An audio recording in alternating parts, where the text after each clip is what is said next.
Hello, everyone, and welcome to Light Screen Action. I'm your host, Tiana Sermons. Today, my special guest is Delaware State University's president, Dr. Tony Allen.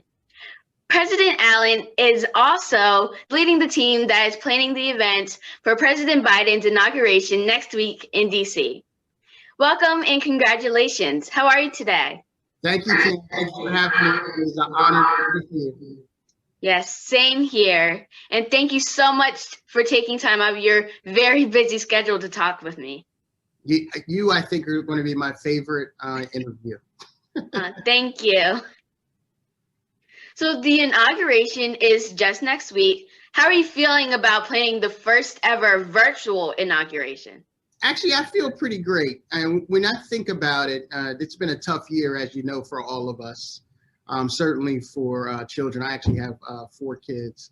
And while we've been going through any number of concerns, whether it be the pandemic or racial unrest or the events of last Wednesday, what we need to do is start a new chapter in our American story.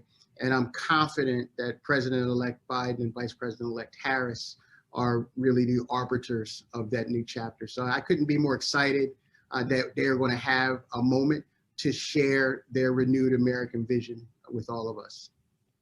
Yeah, I agree. I definitely feel that this administration will change America. That's exactly right. That's exactly right. And I got to tell you, a lot of times we say these inaugurations are meant for us to proclaim to the world the strength and resilience of the country, which is true. But it's also an opportunity for folks like me, a father with 4 children, to point to them and say, this is why our democracy is so important. And this time, I have a 13-year-old daughter who's a little older than you. This time I can say, look at that vice president-elect. You could do that too. So anything is possible in this great country of ours. And that's what we got to get back to. Yeah, I totally agree. So you've known President Biden for a long time and was even his special assistant and speechwriter, and you have maintained a great relationship with him over the years. How did it feel when you were asked to be the CEO of the committee? Tiana, I was humbled and honored, but lately here I've been feeling quite patriotic about the whole thing. One, I think he's a great man. I've learned a ton from him. He really was one of the catalysts to my career in public service. And so I have a deep affection for him as a public servant himself, but I have a deep affection for him personally too, and his family. So it's been a real honor. But what you might not know is when he started his first Senate campaign, he announced that campaign on the hallowed grounds of Delaware State University. So for me to be the president of Delaware State University now, and for him to ask me to help lead his inaugural committee now at this particular moment in our nation's history, it is really very special. Makes me feel quite proud as an American and as a friend of a good man. Yeah, and I definitely know how you must have felt. Like you must have felt like really good. I did. And I can tell you that when he talks about how he got started in public life, it really came down to what he was seeing in the civil rights movement and the fact that he wanted to be a part of the change, a part of the solution. So I know deep down in his bones who he is and what he believes. And I think for superstar young people like you, he's going to be somebody to really look up to. And the person that's going to be his right hand is proof in the pudding that you can do it too. I think that is like really great that he's an inspiration to everyone. Absolutely. He has said he wants to be the president for all Americans, not just those ones who voted for him. And that in and of itself says a lot at this particular moment in time. I agree. So what does inauguration mean to you? Well, they all say it's the peaceful transition of power. But just like what I said to you before, it really is an opportunity for us to look at our democracy and be proud of all the folks who have come before us, the shoulders we stand on, people who gave their very lives so we can have the freedoms that we enjoy. It's a democracy really worth fighting for. And I think the grand traditions of the inaugural really make that special. And this year, what I think you're going to see are two things, and it's really because of the virtual environment. One, we are going to celebrate everyday Americans. So there'll be big celebrities. We got Lady Gaga singing. Yeah. Jennifer Lopez is going to be involved. You've heard about Tom Hanks and many others. But I can tell you that what I'm most excited about is the opportunity to celebrate those heroes, those medical professionals and practitioners, those first responders, the folks who drive the bus every day or serve food, all those folks who have throughout this pandemic have gone to work for themselves and their families and have really shown us what being an American really is. And in the same way, we want to make sure that we remember all the folks who have lost their lives to COVID and their families as well. So I think it's going to be unique, not just because it's virtual, but I think it's going to be historic because of the story we are attempting to tell as the Biden-Harris administration begins.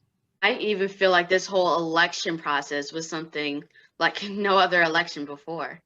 That's absolutely right. That's absolutely right. But there are moments in time that we find ourselves in. Well, it requires a person, a leader, several leaders of the moment. And I quite frankly think it's divine intervention. So while we've been through a tough time, what I think has emerged is a set of leaders that are just the right ones for this particular moment. And I'm looking forward to what that means for all of us, particularly for young people like you. Yeah, I agree. So this year, the inauguration, as you mentioned, is virtual. And I'm sure there was a lot of challenges you had to go through getting that to happen. So what has been your biggest challenge with planning it so far? I think the biggest challenge was really thinking through how we tell the story I just told you about, making sure that we can get as many everyday Americans highlighted in the right way. The other thing that we keep top of mind has been safety and security. So making sure folks recognize that the important thing to do now is watch all of the inaugural activities, which will be fantastic, safely in their homes. It's been very, very important. And the more we've been able to do that, the more I think the American people really first believe in that and appreciate that they're going to have a president and a vice president who consider their safety and security in a very meaningful way. Right. Yeah, I totally agree. So how much input has President Biden and Madam Vice President had with the planning of the inauguration? Because I know, like, even as you said, they're going to have people like Lady Gaga, Jennifer Lopez there. There's going to be a lot of different people there. Yeah, you know what? I'd say it this way. What they want us to do is consistent with the values of the campaign, right? So what we want to do is show an America that looks like its people. So hopefully you will see a very diverse and inclusive set of Americans, regardless of what you look like, where you come from, who you love.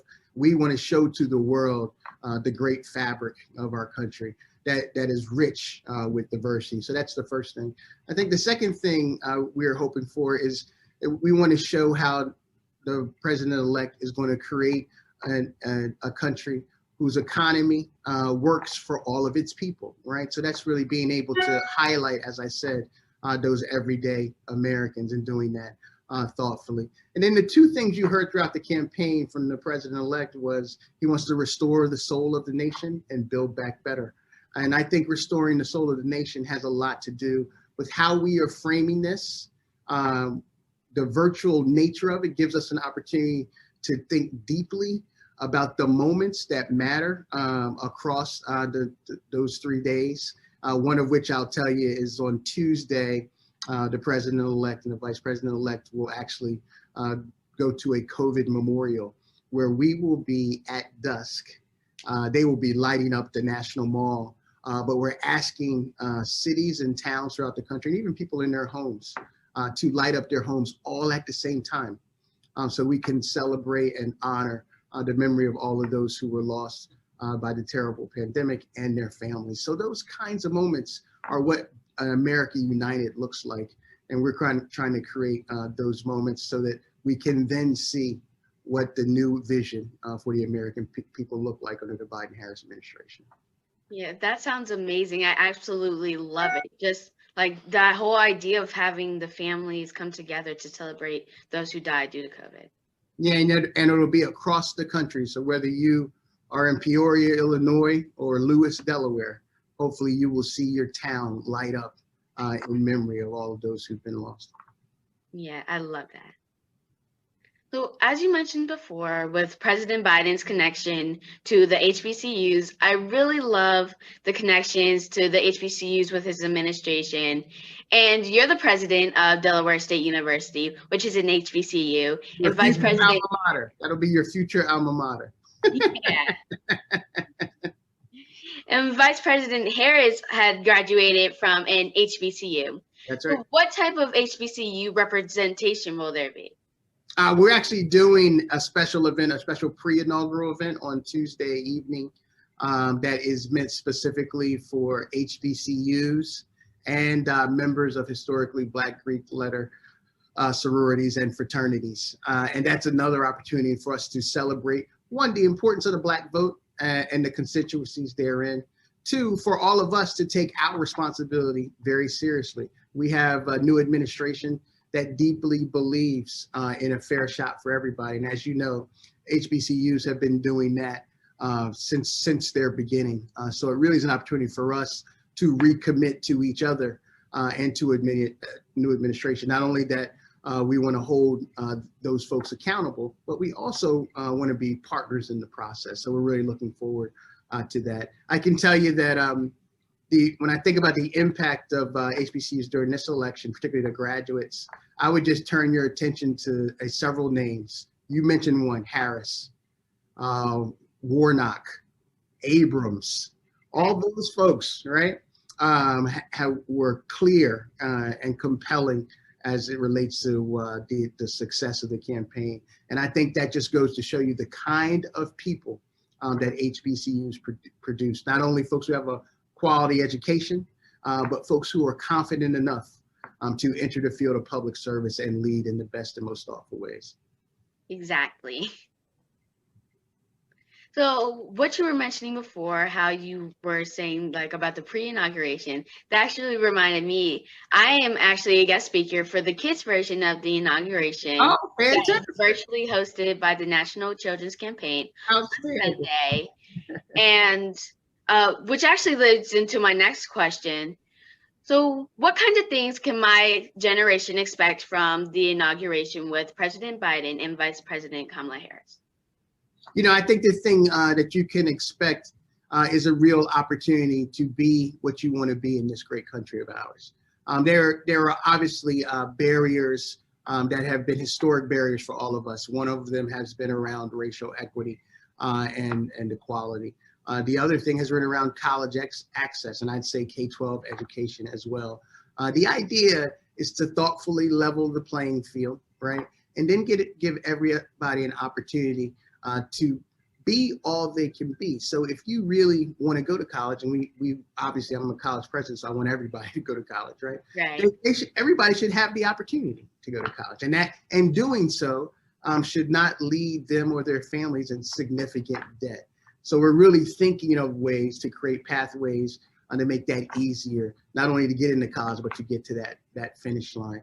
The other thing I think you will see, and I think you all will lead this, is a real reconciliation around race, ethnicity, and diversity more broadly.